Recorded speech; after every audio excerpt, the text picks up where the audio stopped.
Don in London, hello. It's June 14th, 2009. My video is all about recovery from addiction to either substance or behaviour. I nearly forgot what I was here for, or what I'm trying to do. Yeah, what am I trying to do? Well, share about recovery. Just recovery one day at a time. How to stay away from whatever the addictive substance may be. And mine was alcohol. It was fairly easy. Don't go in pubs, don't go in bars, don't go to supermarkets, don't walk down the street, you name it. Don't do it. And, of course, it's not about not doing something or forcing ourselves with obsessive willpower or self-will to stop anything to do with addiction.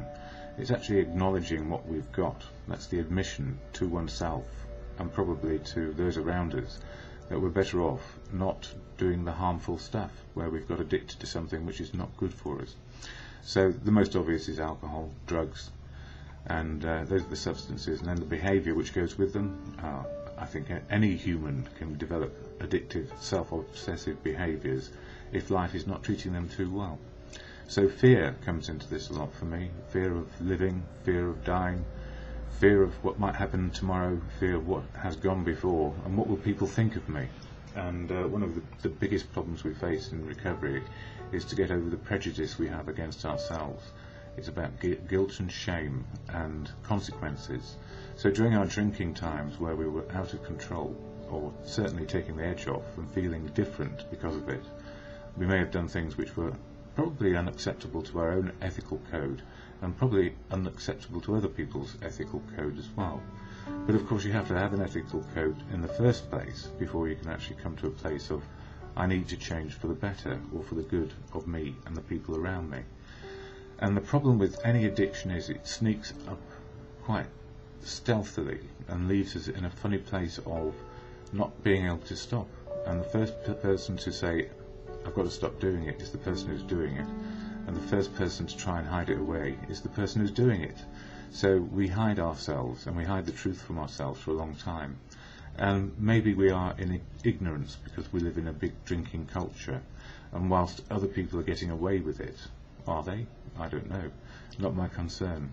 I wasn't getting away with it because it was taking away my life, or the life I could have with a more sober head. And where would I be without family? Where would I be without community? Where would I be without people who have gone through this sort of thing before? And a lot of people knock the fellowship I go to, which is perfectly okay. I go to AA, Alcoholics Anonymous, and I can share my experience, strength and hope here, but I can't share anybody else's. I can share in a general way, but I can't be specific about anything to do with the inner workings of the AA fellowship. And that's not about being secret, certainly not secret from my point of view, because I go there and get some wisdom. What it's about, the anonymous bit, it falls into two categories for me. Anonymity is the opportunity to find our truth, to express ourselves as best we can with what has happened and what we may do about it. And the second part of anonymity for me is a lot of people feel it is the spiritual foundation upon which the fellowship is founded. And for me, I take the view that truth is my spiritual foundation. Anonymity affords me the luxury to find out what the truth is by allowing me to express my truth in a safe place. So whether we have one view or another, the most important thing is AA is full of unique, authentic people, which I don't speak for, and AA need not speak for itself, because why should it? It's simply a fellowship, and for those who want it to be an organisation so you can complain, there is no customer service department. The only customer service department is in your own head. So if we get the message that drinking is not so good for us, and we have an allergy to it where it takes us to extremes where we cannot control our own behaviour, and probably invite other people to join in as well, either to stop us from what we're doing or to try and help us stop us from what we're doing. And the problem is the person in addiction needs to acknowledge and accept it.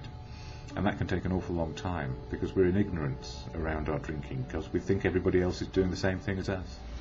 And it comes as a bit of a surprise when they're not, or we are told it's unacceptable. I'm going on a bit, and I haven't even got around to the preamble of AA. This is the thing which keeps me coming back. This is said at the beginning of every meeting. It goes like this: AA, Alcoholics Anonymous is a fellowship of men and women who share their experience, strength and hope with each other, that they may solve their common problem and help others to recover from alcoholism. The only requirement for membership is a desire to stop drinking. There are no dues or fees for AA membership. We are self-supporting through our own contributions. AA is not allied with any sect, denomination, politics, organisation or institution, and it's certainly not allied with my videos, and I wouldn't want them to be. Neither endorses nor opposes any causes, or my videos. Our primary purpose is to stay sober and help other alcoholics to achieve sobriety. So, inside the fellowship, we have the sanctuary to find out who we are. And then outside the fellowship, we can again find out who we are in reality with what is going on around us.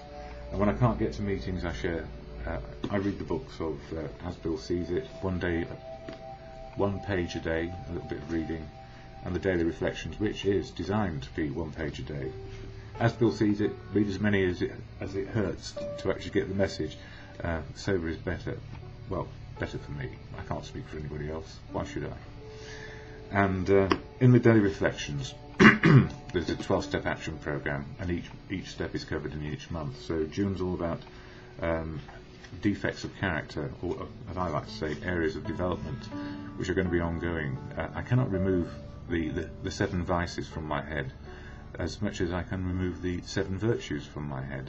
But with a clear head, I can understand the difference. And in step 6, it's all about vice, really, and things out of proportion. So on June 14th, it says here, when the going gets tough, this is from the Daily Reflections, it is a design for living that works in rough going. And that's about the program of AA. When I came to AA, I realised that AA worked wonderfully to help keep me sober, but could it work on real life problems? Not concerned with drinking, I had my doubts. After being sober for more than 2 years, I got my answer. I lost my job, developed physical problems, my diabetic father lost a leg, and someone I loved left me for another. Not too far from my story. I got type 1 diabetes, not through lifestyle, just by having a virus. And I don't know how many of my female partners have left me. They did the right thing. Yes. And all this happened during a 2-week period. Well, mine happened over 20 years, actually, so a bit slow getting there. Reality crashed in, yet AA was there to support, comfort and strengthen me. The principles I had learned during my early days of sobriety became the mainstay of my life, for not only did I come through, but I never stopped being able to help newcomers, and other people, of course. AA taught me not to be overwhelmed, but rather to accept and understand my life as it unfolded.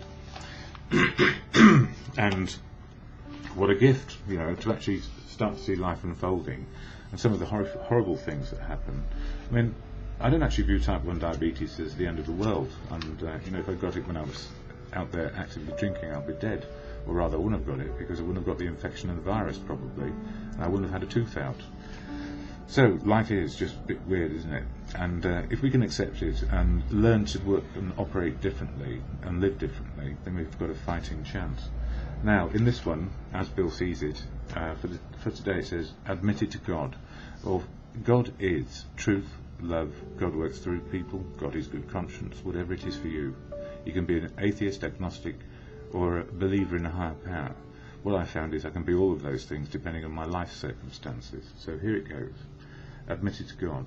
Provided you hold back nothing in taking the 5th step, which is where we sort it all out and share it, your sense of relief will mount from minute to minute. The dammed up emotions of years break out of their confinement and miraculously vanish as soon as they are exposed. As the dam subsides, a healing tranquility takes place, and when humility and serenity are so combined, something else of great moment is apt to occur. Like the end of my video. Many in AA, once an agnostic or atheist, tells us that it was during step 5 that he first actually felt the presence of God, or good conscience, or a higher power, or a bit of guidance from everybody. And even those who had already had faith often become conscious of God as they never did before.